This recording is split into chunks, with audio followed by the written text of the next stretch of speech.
Hey everyone, and welcome to the Year Was, the podcast all about today that gives you just enough information to effectively be that guy at the party, causing all your friends to question, hey, who invited you? Like, seriously, why are you here? I'm your host, Michael Montalvo, and for the next few minutes we will swim through the river of time to try and find out what makes it a truly unique. In this episode, we examine the events that occurred December 8th.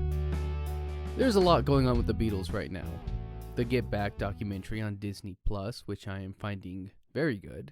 And not necessarily Beatles per se, but Paul McCartney's new book of song lyrics and notes. This, in addition to the Beatles' Love Show in Las Vegas, show that despite breaking up over 50 years ago, they have never really stopped. And as we know, there are only 2 Beatles left, unless you count any of the 5th Beatles that are currently still alive. And what I find morbidly interesting about all of this was that the first Beatle, John Lennon, was also the first Beatle to die. So I thought we would take a look at that. Just a bit of warning, we do briefly discuss a suicide attempt and murder, so skip it if you are uncomfortable with it. John Winston Ono Lennon was born John Winston Lennon to parents Julia and Alfred, October 4th, 1940. He did not spend much of his early life with them, however, as they separated when he was only 4. And as a child, Lennon was given to his Aunt Mimi, who would care for him, while his father, a merchant seaman, was out at sea and therefore mostly absent from his life, and his mother remarried. Growing up with Aunt Mimi, Lennon was known to be a prankster and frequently got into trouble. By most accounts, he was a terrible student, but excelled in the arts, and his school's headmaster believed John would excel in an art school. During this time, he would stay in contact with his mother as she would visit regularly, and it was actually her who would teach Lennon how to play the banjo, piano, and would even buy his first guitar, setting him on a path towards music. It was after the arrival of Elvis Presley that he became inspired to start the band The Quarrymen, a band that would soon see the likes of Paul McCartney, who would then eventually bring in George Harrison and Pete Best. At this point in the story, it's 1958, and after an alleged vision he had, Lennon renamed the group The Beatles with an A. 1958 also brought tragedy for the 17-year-old Lennon as, while crossing the street to get to a bus stop, his mother Julia was struck by a car being driven by an off-duty policeman and was killed. Following his mother's death, the band continued to play shows until they were discovered in 1961 by Brian Epstein, who not only became their new manager, but also got them a contract with EMI. Richard Starkley, better known as Ringo Starr, would join the band, replacing Pete Best as drummer, and the band began to take off. Lennon would meet and marry Cynthia Powell, had a son, Julian, divorced Powell, claimed the Beatles were bigger than Jesus, remember this bit for later, and met and married Yoko Ono. During all of this, the band continued to make music, make movies, and inspire countless people around the world. Beatlemania was in full swing. I'm going to skip over this bit because we all know what happened in Beatlemania stays in Beatlemania. In 1967, Brian Epstein died, and Lennon and Ono began to cause tension in the group, and then Lennon left the Beatles to begin a solo career. He became an anti-war protester, separated and then reconciled with Yoko Ono, and then in 1975 they welcomed their son Sean into the world. Now look, I know we tend to glorify people like Lennon, but I feel it's important to also note that he had his own flaws. He admitted to being cruel to women and allegedly beat his son Julian, and publicly said he never wanted him, while showering praise on second son Sean.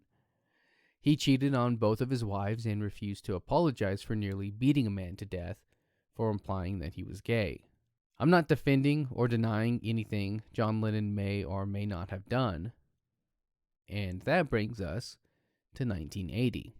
But first, let's go back to 1955, as a man who will hereby be referred to as Nedley is born on May 10th.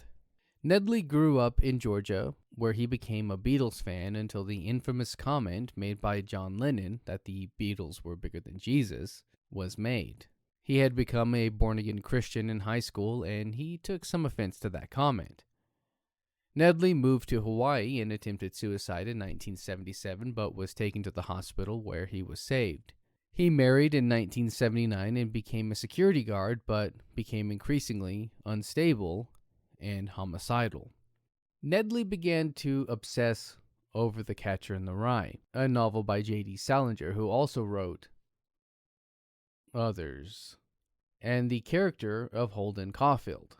Here's where some red flags really start to pop up. Supposedly, he created a kill list that included Johnny Carson, Elizabeth Taylor, Paul McCartney, and John Lennon. He settled on Lennon and allegedly told his wife about his plan, but nothing was done. He then bought a ticket to New York in November but couldn't follow through with it, then recommitted and flew to New York again on December 6th, where he would wait outside Lennon's apartment for 2 days. The year was 1980, and on this day, December 8th, John Lennon was murdered. Now by this point, you will have noticed I've not said the killer's real name, and I won't. If you want to know, you can look it up, but upon his arrest and later in life, Nedley said that he killed Lennon only for the fame. He would say at his hearing, "At the time, my thinking was he has all of this money, lives in this beautiful apartment, and he is into music, representing a more cautious lifestyle, a more giving lifestyle. It made me angry and jealous compared to the way I was living at the time. There was jealousy in there. It was just self-glory, period. It was nothing more than that. It boiled down to that. There's no excuses." John Lennon had just made his return to music with the release of the Double Fantasy album. Nedley had grown disenchanted with Lennon, feeling the former Beatle had sold out. He had flown to New York and had random run-ins with other celebrities and asked if they could help him get something to Lennon, but was refused. On the afternoon of the 8th, Nedley was standing outside the Dakota, the home of John Lennon and Yoko Ono, where he managed to ask for an autograph on the newly released Double Fantasy, and then he stood there and waited. According to an article from the New York Post, at 10:50 that evening, Lennon and Ono returned home with Nedley standing in front of the building. They briefly made eye contact before Lennon turned away and Nedley shot 4 bullets into the singer's back. With Lennon stumbling forward, Ono screamed, and John collapsed in the lobby. Nedley stood there not moving and began reading from a paperback copy of The Catcher in the Rye, as he waited for police to show up. Officers Peter Cullen and Steve Spiro responded to the call and saw the commotion.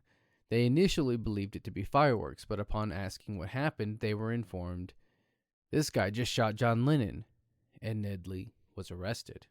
Lennon was laying face down in a pool of blood, with other officers arriving. He was quickly moved to the back of a squad car, and they made their way to the hospital. Cullen and Spiro had Nedley in their car and were taking him to the precinct. It was in that car that Nedley would apologize for ruining their night. Upon arriving at the hospital, they tried to revive Lennon but were unable to do so, and after 45 minutes, he was pronounced dead. At the precinct, Nedley said, "I've been tracking Lennon for a while. I have a big person inside of me and a little person. The big person had been winning up until tonight, but now the little person won."